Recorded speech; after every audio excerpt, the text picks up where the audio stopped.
The election is more than a year away, but the campaign is underway.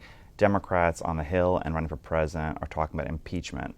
Does that change the narrative of the campaign and your message to the American people? No, not at all. And let's be clear, the only reason they're talking about impeachment is because they know they can't beat this president. This president has been incredibly successful in his not even full 3 years in office. And when you see the results around the country, when you see that he has really changed lives for people, when you look at the tax cuts and the fact that 80% of the country felt such a big impact from the tax cuts, they got around $2,000 back in their tax returns. Those kind of things, jobs, having a full-time instead of a part-time job, bringing manufacturing jobs back that our previous president said were gone forever. The fact that we have a president who's actually looking out for the safety of this country, whether it's on our southern border or trying to denuclearize the Korean Peninsula, we have a president who Americans feel is fighting for them. And I think when you look at the success, when you look at the promises he's actually kept, which is very hard for many politicians to say, most don't keep their promises, Donald Trump has. And I think the Democrats know whoever they choose as their candidate, it's going to be incredibly hard to beat this president. So what do? They turn to impeachment. They've been talking about impeaching this president since day one because they still can't accept the results of the 2016 election. So they found one thing that they thought a secondhand person who didn't even hear the call, who said, it's so crazy, and now they're calling for impeachment officially. I think American people have seen this for what it is. The majority of people in this country do not favor impeachment. And I think it's going to hurt the Democrats wholeheartedly as we look into the campaign. That said, at the Trump campaign, we're running on the success that we've seen throughout this country thanks to President Donald Trump. We're running on the fact that as a whole, people's lives now are better than they were before Donald Trump was president. It doesn't change the way we do anything. We really are just out there making sure that people, as they go to the voting booth in 2020, think about the fact that we can continue the great prosperity we've seen under President Donald Trump. Or if you vote the other way, you can vote for full government takeover of most aspects of your life, socialism, for the most part, $93 trillion for the Green New Deal, and so many of these other things that the Democrats have stood on stage, raised their hand for, like health care to illegal aliens, like defunding ICE, decriminalizing border crossings, full open borders at our southern border. When you look at those things and compare and contrast, I think the strategy for us as we approach 2020 is to make sure that people know if they want to continue the high stock markets and great economic prosperity and jobs in this country, like we've seen with President Donald Trump, they're going to vote for him for 4 more years. Well, one of the key voting blocks that President Trump and any Republican has had difficulty with is women. Women for Trump just launched. How do you plan on appealing towards women voters across the country using the platform of Women for Trump? Well, Women for Trump is interesting because in 2016, we at the campaign started what we called Women for Trump. Very grassroots, very organically. It was me with a couple of women, Lynn Patton, Katrina Pearson, who's still with the campaign now, Diamond and Silk, who many people know. And we said, listen, we know women will vote for Donald Trump, but there's somehow a narrative out there that they won't, and especially when you're running against a woman, running against Hillary Clinton. So we got together and we set out on the road to get out there and talk about the man that we knew and talk about why we knew that Donald Trump would be great for women, and he has been great for women. Of the over 6 million new jobs created under this president, over half of them have gone to women. 600,000 women have been lifted out of poverty thanks to the policies of this president and his administration. And you can point to very specific things like that. But I'll tell you directly, as a mom myself, now of 2 children, I want to know that we have someone in the White House not only fighting to keep our country safe, but making this a country that works for everyone. Because I even remember not too many years ago, graduating from college and trying to get a job. It was very, very hard to find a job at the time. In 2005, the economy wasn't great. I never want to see my kids have to struggle in so many of the ways that I did, and so many people that I know had to find a job. When you do the right thing, you go to college, you get good grades, and you follow the rules that they give you. So I think women out there, want to know that we have a fighter who's keeping us safe. They want to know that we have someone who is making changes that long term will affect their children. And the policies that this administration has implemented have been so beneficial to women in the workforce. You look at the child tax credit being doubled under this presidency. There are so many things that we can point to that directly impact women, but I think really when you get down to it, we're like every American. We want to know that things work in this country, that our country's safe.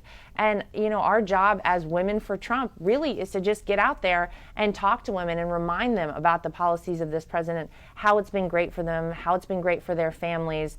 And that's really what we intend to do. There's no trick. There's no sleight of hand. It's really just getting out there and reminding people exactly why this president is so good for them. So one of the president's strongest supporters have been blue-collar workers, especially white blue-collar workers. And according to the Bureau of Labor Statistics, from August 2018 to August 2019, there have been 50,000 new manufacturing jobs in swing states. But some states, like Pennsylvania and Wisconsin and New Hampshire, have lost manufacturing jobs. How do you tell blue-collar workers and have a message to blue-collar workers that jobs are coming back that will help them, especially in those pivot states? Yeah, I mean, it's really important. And this president has been such a great champion of blue-collar workers. Things don't always go exactly as you plan them to. Sometimes things ebb and flow, but everything that this president and his administration are doing every day are bringing those jobs back. They will come back. You contrast that with almost every single Democrat running for president who wants to get rid of fossil fuels. Think about the impact that would have in states like Pennsylvania. That would eradicate thousands and thousands and thousands of jobs.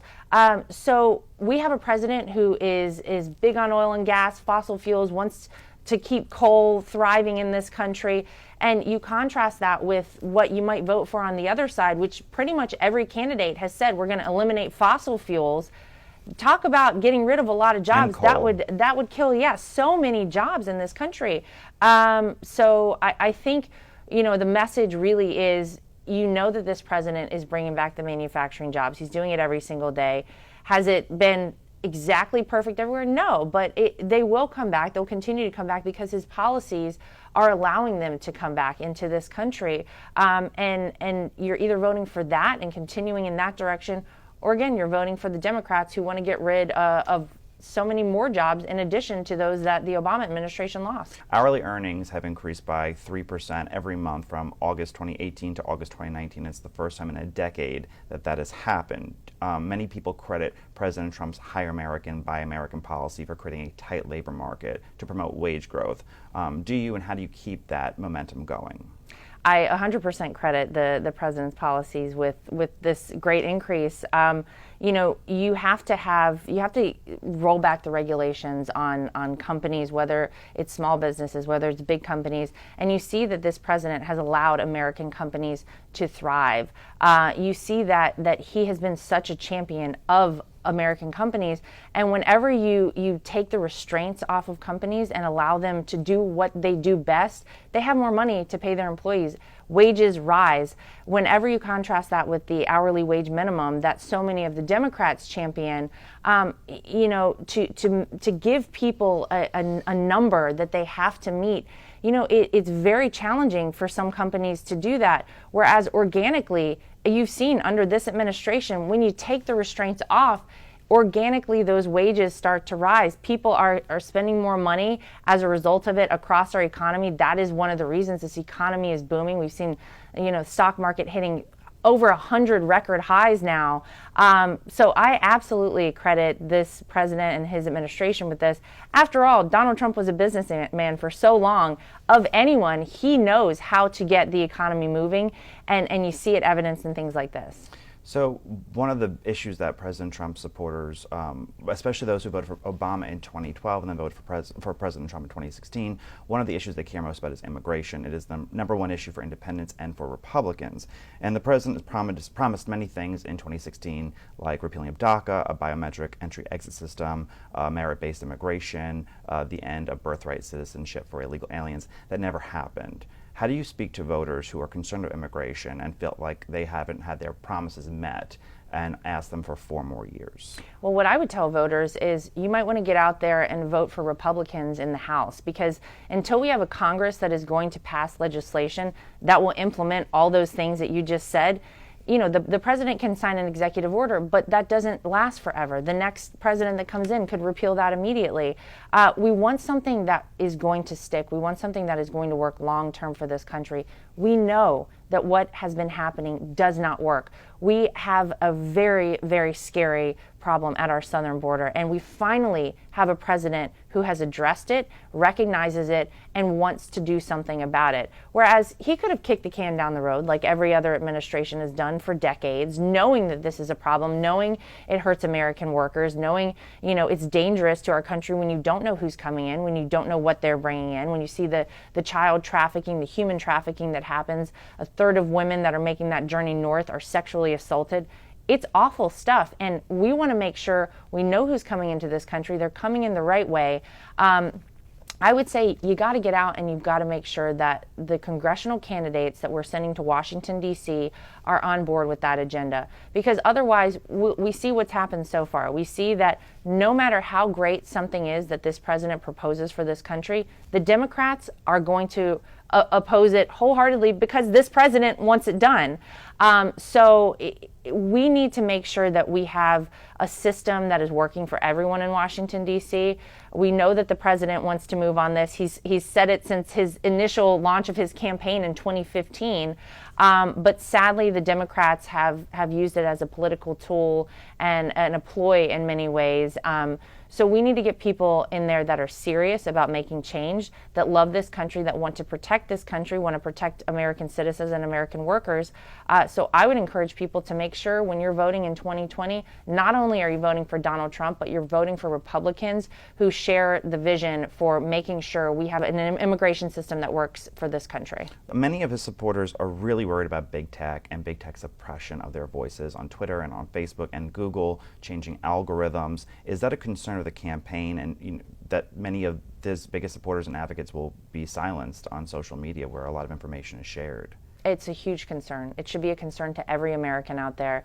We're in a bit of an unknown space when it comes to social media, and it was great for us in 2016. Brad Parscale was masterful in the way that he used social media to help Donald Trump become our president. And I think that the tech industry was taken aback by that. They didn't expect anyone to use it in quite that way.